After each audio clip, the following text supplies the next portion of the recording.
네, 15장 15절입니다. 14절부터입니다.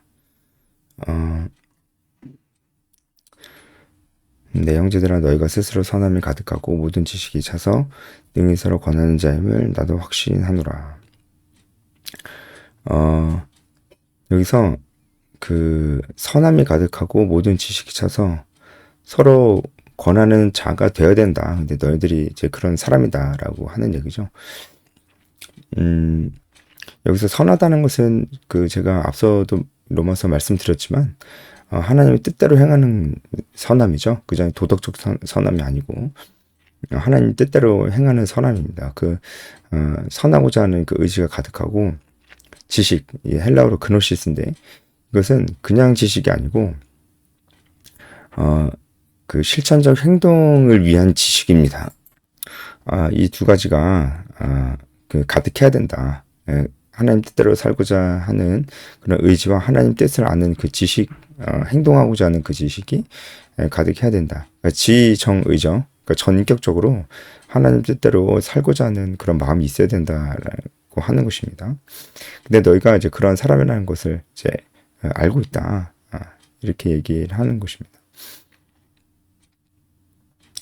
그리고 이런 선함과 지식만 있는 게 아니고 서로 권해야 됩니다.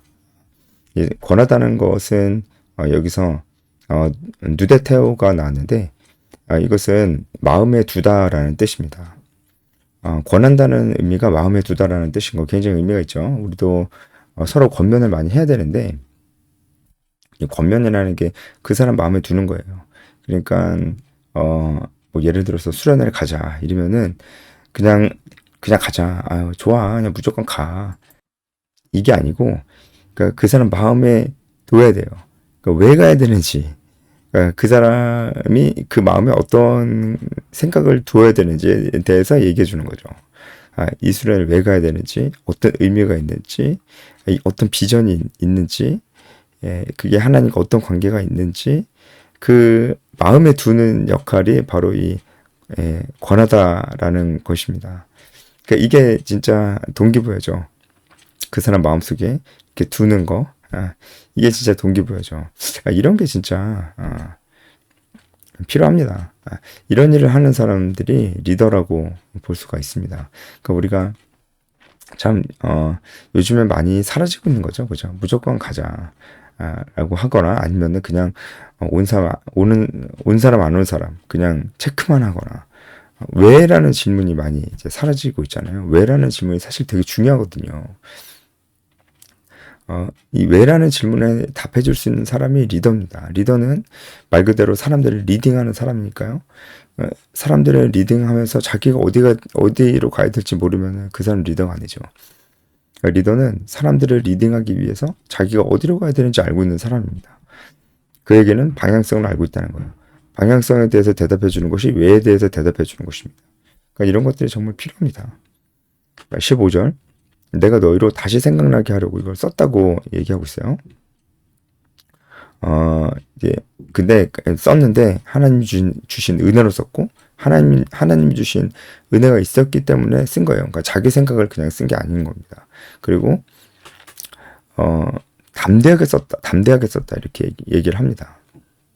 이것이 바로 이제 바울이 로마서를 쓴 목적에 대해서 얘기를 하고 있는 건데 다시 생각나게 하려고 썼어요. 그러니까 로마에 있는 그리스도인들이 모르고 있다는 게 아니에요. 알고 있는 건데 다시 쓴 겁니다. 네, 여러분 사실 그 설교도 그런 겁니다. 설교도 아예 생판 모르고 있는 것을 얘기하는 경우는 많이 없어요. 있을 수는 있어요. 왜냐하면 듣는 사람이 워낙 모르면 생판 모르는 걸 들을 수도 있죠. 근데 웬만해서는 설교는 이미 알고 있는 걸 얘기해 주는 경우가 거의 대부분이고 그리고 거의 대부분이어야 해요. 왜냐하면 우리가 그 기독교의 가르침이 그렇게 어려운 게 아니기 때문이죠. 그리고 너무나 생소한 것은 오히려 이단들이 그렇게 하는 경우가 더 많이 있습니다. 이런 거 교회에서 안 가르쳐 주지 못 들어봤지 이러면서 물론 이제 교회에서 뭐 못 들어봤고 그런 게 있을 수 있어요. 근데 그 못 들어봤던 것 중에 중요한 게 있을 수 있습니다. 하지만 웬만한 거는 다 여러분 우리가 들어보는 것이고 이미 다 알고 있는 것을 설교 시간에 또 듣는 겁니다. 다시 생각나는 것이 그렇게 중요하기 때문이죠. 그러니까 구약에서 많은 절기들도 사실은 이스라엘 백성들로 하여금 하나님께서 하신 일들을 기억나게 하기 위해서 절기를 만드셨어요. 지금도 다시 생각하는 게 너무나 중요한 겁니다. 몰라서 못하는 사람은 별로 없어요. 알고 있는데 안 하는 거죠. 알고 있는데 안 하기 때문에 우리가 더 악한 겁니다. 그래서 다시 생각하는 게 중요하다. 그것이 바로 바울이 로마서를 쓴 이유다. 그리고 담대하게 썼어요. 이 담대하게 썼다는 게, 이 로마서가 로마에 있는 그리스도인들이 왠지 듣기 싫을 만한 내용도 있었다는 거죠. 그러니까 바울도 그걸 알았어요. 내가 이 얘기를 쓰면 이걸 듣는 사람들이 좀 싫어할 수도 있겠다라는 생각을 했습니다. 그런데도 쓴 겁니다. 왜냐면은 이것 또한 그들이 반드시 다시 기억해내야 될 것이거나 이미 알고 있는데 그들이 그렇게 살지 않고 있는 것이기 때문에 이것을 그들이 기분 나빠한다 할지라도 내가 얘기해야 되겠다 해서 담대한 마음으로 쓴 것입니다. 우리가 진리의 편에 선다는 것은 이런 담대한 것이 필요한 것입니다. 그러니까 이런 모습들도 지금 교회 안에서 많이 없어지고 있는 모습들이잖아요. 그러니까 서로 부담을 주지 않는 것이 사랑의 모습이라고, 그게 사랑의 공동체라고 생각을 하잖아요. 그러니까 네가 무슨 짓을 하든 다 받아주고, 네가 지금 뭔 짓을 하든 내가 늘 기다려주고, 이런 것만 강조하잖아요. 부담을 주지 않는 것이 되게 사랑인 것처럼, 그리고 부담을 전혀 주지 않으면서 기다려주기만 하는 것이 사랑인 것처럼, 여러분, 어떤 사람을 기다려주기만 하면 그 사람은 발전하지 않습니다. 기다려주되 자극을 계속 주면서 기다려줘야 발전을 하죠. 그냥 기다려만 주면은 발전하는 사람이 없습니다. 그럼 적절한 자극이 뭐예요? 그게 부담스러운 말들이죠. 부담스러운 말들을 계속 해주지 않으면, 어떤 사람이 부담스러운 말을 계속 듣지 않으면 그 사람은 성장할 수가 없어요. 성장할 수 없다는 것은 계속 미성숙한 상태에 있다는 거고요. 미성숙한 상태에 있다는 것은 그가 계속 어리다는 거고요. 어리다는 것은 계속 누군가를 의지하지 않고는 스스로 살아갈 수가 없다는 거예요. 영적으로 무엇인가 분별하기도 힘들고, 영적으로 하나님과 스스로 교제하는 것도 굉장히 어려워함으로써 아예 하나님과 교제를 차단해 버린다든가, 아니면은 나이가 많이 들어도 여전히 누군가의 도움을 필요로 하게 된다는 거예요. 그게 정상이 아니잖아요. 성장하지 않으면 그렇게 됩니다. 성장시키려면 계속해서 부담스러운 얘기를 해줘야 돼요. 부담스러운 얘기를 하는 사람은 누가 부담스러운 얘기를 하겠어요. 이 사람에 대해서 진심으로 이 사람을 책임지고 있는 사람이 부담스러운 얘기를 하겠죠. 물론 이제 이런 도전적인 얘기를 하는 사람은 정말 그 사람을 사랑해서 해야 되고 지혜롭게 해야 됩니다. 관계가 별로 없는데 그냥 막 쏟아내면 안 되고요. 친밀한 관계를 충분히 맺고 관계 속에서 얘기하는 것이 좋습니다. 단 부담스러운 얘기를 해야 될 땐 해야 된다. 바울도 그래서 담대히 썼다. 바로 그 말씀입니다. 16절부터는 바울이 자기 자신의 어떤 부르심에 대해서 얘기를 하는 겁니다. 이방인에게 복음을 전하기 위해서 하나님께서 나를 부르셨고 지금 내가 그 일을 충분히 했다라는 얘기를 하고 있습니다. 사실 이 로마서는 바울이 이제 3차 전도여행까지 다 마치고 바울이 그 예루살렘에 이제 그 구제헌금을 가지고 예루살렘에 가기 전에 쓴 겁니다. 바울은 이 예루살렘에 갔을 때 자기에게 위험이 도사리고 있다는 것을 알고 있었어요. 그래서 여러분 사도행전 보시면 다 아시겠지만 사람들이 많이 말렸습니다. 예루살렘 가면 잡힐 것이라고 많이 말렸습니다. 하지만 바울은 계속 갔죠. 그때 이제 바울이 유명한 말을 하잖아요. 나의 달려갈 길과 주 예수께 받은 사명, 하나님의 은혜의 복음을 전하려 하는 일을 마치려 하면은 나의 생명을 조금 더 귀한 것을 여기지 아니하노라. 그 말씀을 한 이유가 바로 예루살렘에 가면 죽을 수도 있기 때문에 그렇죠. 그 죽을 수도 있다는 생각을 하고 쓴 편지가 이 로마서입니다. 그래서 로마서는 굉장히 유언적인 성격이 많아요. 바울이 자기가 마지막으로 쓸 편지가 될 수도 있겠다라고 쓴 편지입니다. 그래서 그 내용이 굉장히 탄탄하고 굉장히 이제 핵심적인 내용들을 담고 있는 것이고요. 그리고 이런 얘기도 하는 겁니다. 내가 이제 나의 사역을 일단락했다. 그리고 그 다음에 이제 계획도 얘기하긴 하잖아요. 그죠? 근데 그 계획은 이제 스페인까지 가서 복음을 전하는 것인데, 하나님께서 다시 내 생명을 연장시켜 주시면 그렇게 하겠다라는 그런 마음이죠. 이제 16절부터는 자신의 부르심을 다시 한번 리마인드 하면서 자기 사역이 일단락됐음을 얘기해 주고 있는 것입니다.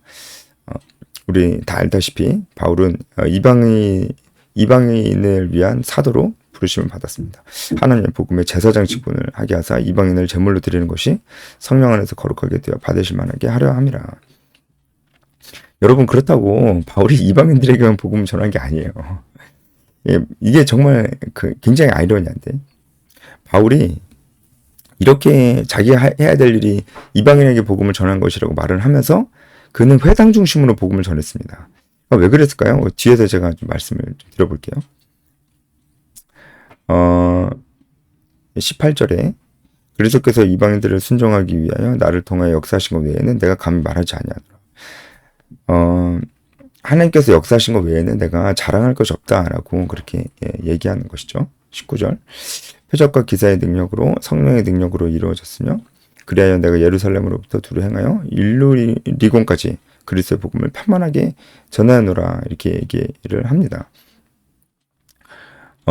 이 일루리곤은 어디냐면 아드리아 바다의 동부 해안을 따라서 뻗어 있는 마게도니아 위쪽에 위치한 당시 로마의 영토였습니다. 지금의 크로아티아 쪽입니다. 그래서 굉장히 이제 그 북쪽이죠. 성경의 배경이 되는 그 영토의 북쪽입니다. 북쪽. 거기까지 이 복음을 편만하게 전했다. 편만하다라는 것은 이제 가득하게 하다, 충만하게 하다, 마치다, 완성하다, 이런 뜻이 있습니다. 헬라어 플레로가 쓰였는데요. 그 지역까지 그 복음 사역을 가득하게 했다. 나는 복음을 그곳까지 가득하게 했다. 나는 이 복음 사역을 그곳까지 다 마쳤다, 완성시켰다, 이런 얘기를 하고 있어요. 근데 여러분 한번 잘 생각해 보세요. 바울이 그 넓은 지역에 있는 사람들에게 지금 복음을 다 전했나요? 그 넓은 지역에 있는 사람들이 한 명도 빠짐없이 복음을 다 전할 수 있게 했나요, 지금? 그럴 리가요. 그럴 리가. 지금 데살로니가에도 3주밖에 못 있다가 왔는데 그 넓은 지역에 있는 사람들에게 한 명도 빠짐없이 복음을 전해서 지금 이런 말을 하는 거냐고요. 그럴 리도 없고 그럴 수도 없죠. 근데 왜 바울은 그 일루리곤 지역까지 복음을 다 충만하게 전했다, 복음 사역을 완성시켰다, 이렇게 얘기를 하는 걸까요? 이걸 우리가 잘 생각해 봐야 돼요. 지금 분명히 한 사람도 빠짐없이 복음을 전하는 것은 아닐 거란 말이에요. 특별히 또 여기는 헬라 땅이잖아요. 그러니까 복음에 대해서 정말 들어봤을 리가 없단 말이에요. 이 사람들이. 바울이 이제 20절에도 고백하는 것처럼 그래서 이름을 부르는 곳에는 복음을 전하지 않으려고 했었어요. 그러면 더 사람들이 다 복음을 들어보지 않은 지역일 텐데 어떻게 그 많은 사람들에게 복음을 전했다고 지금 이렇게 복음을 편만하게 전했다는 이런 얘기를 하냐고요. 그러니까 바울이 왜 이런 얘기를 할까를 우리가 잘 생각해 봐야 돼요. 왜 그러는 걸까요? 왜 그럴까? 이렇게 말하는 이유가 바울이 이방인의 사도라고 얘기를 하면서 사실 실제로는 유대인의 회당을 중심으로 복음을 전했던 이유와 똑같습니다. 그게 뭡니까? 바로 바울은 복음을 전하는 일에 있어서 제자를 삼았습니다. 충성된 제자를 삼고 그들을 훈련시켰습니다. 그들이 또 다른 사람들에게 복음을 전할 수 있도록 그들을 훈련시키는 일에 아주 중점을 두었습니다. 그리고 바울이 판단하기에 이 사람들이 이제 다른 사람들에게 복음을 전할 수 있게 되었고 다른 사람들에게 복음을 전할 수 있을 정도로 신앙이 성장하고 훈련된 그런 사람들이 이 지역에 충분히 세워졌다라고 생각했을 때 그 지역에 복음이 편만하게 전해졌다고 판단한 겁니다. 이렇게 생각해야 이게 현실적으로 바울이 그렇게 판단했다고 볼 수가 있는 거예요. 그거는 확실히 바울이 판단할 수 있잖아요. 눈에 보이는 숫자가 딱 있으니까. 그 지역에서 복음을 계속 전할 수 있는 충성된 제자들이 그 지역에 충분히 세워졌는가? 충성된 제자들이 그 지역에 충분히 세워졌는가? 그리고 그 충성된 제자들은 다른 이들에게 복음을 전하고 또 다른 사람이 복음을 전하게끔 할 수 있는 사람입니다. 제가 되게 어렵게 얘기했는데 이게 재생산입니다. 재생산. 재생산의 능력을 갖고 있는 충성스러운 제자들이 충분한 수가 그 지역에 세워져 있는가를 보고 그렇게 세워져 있으면 그 지역에 복음이 편만하게 전해졌다고 판단을 한 겁니다. 그렇게 봐야 돼요. 그렇게 본다면 데살로니가도 복음이 편만하게 전해진 곳이죠. 이 얘기는 그래서 바울이 이방인의 사도라고 얘기하면서 유대인의 회당에서 복음을 전한 겁니다. 왜냐하면 유대인들에게 먼저 복음을 전했어요. 이제 물론 이것이 신학적인 이유도 있겠지만 첫째는 유대인에게요, 둘째는 헬라인에게로다. 신학적인 이유도 있었지만 유대인을 제자로 세우려고 되게 노력을 많이 했어요, 바울이. 안 그랬으면 회당을 중심으로 복음을 전했을까요? 그럴 리가 없죠. 그래서 실제로 바울의 제자들 중에도 물론 헬라인도 있지만 유대인도 있단 말이에요. 왜냐하면 유대인들이 예수님은 몰라도 그래도 율법, 구약의 말씀은 알잖아요. 그러니까 그들이 예수님 믿고 회심했을 때 다른 사람들에게 이 말씀을 가르칠 수 있기가 훨씬 수월해요. 어느 정도 알고 있으니까요. 그래서 이 재생산의 능력이 있는 제자를 세우려고 하니까 아무래도 헬라인보다 유대인에게 먼저 집중을 했습니다.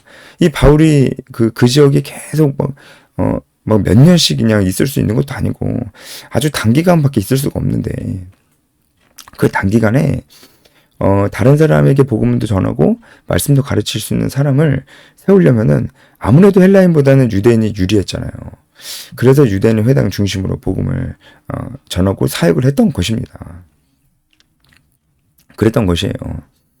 그러니까 복음을 판만하게 전했다라고 얘기할 때도 그 지역에 있는 모든 사람들에게 한 사람도 빠짐없이 복음을 전했다라는 얘기가 아니고 재생산의 능력이 있는 제자들을 충분하게 세웠다. 모든 지역에. 그렇게 볼 수가 있는 것입니다. 그러니까 여러분, 우리가 이런 부분들이 바울이 막 명시적으로 막 말을 안 하니까 이 바울이 재생산, 영적 재생산에 대해서는 뭐 안 했나? 뭐 이런 생각을 좀 하잖아요. 그런데 이런 부분을 우리가 생각해 보면은 복음을 편만하게 전했다. 이게 어떻게 가능하지?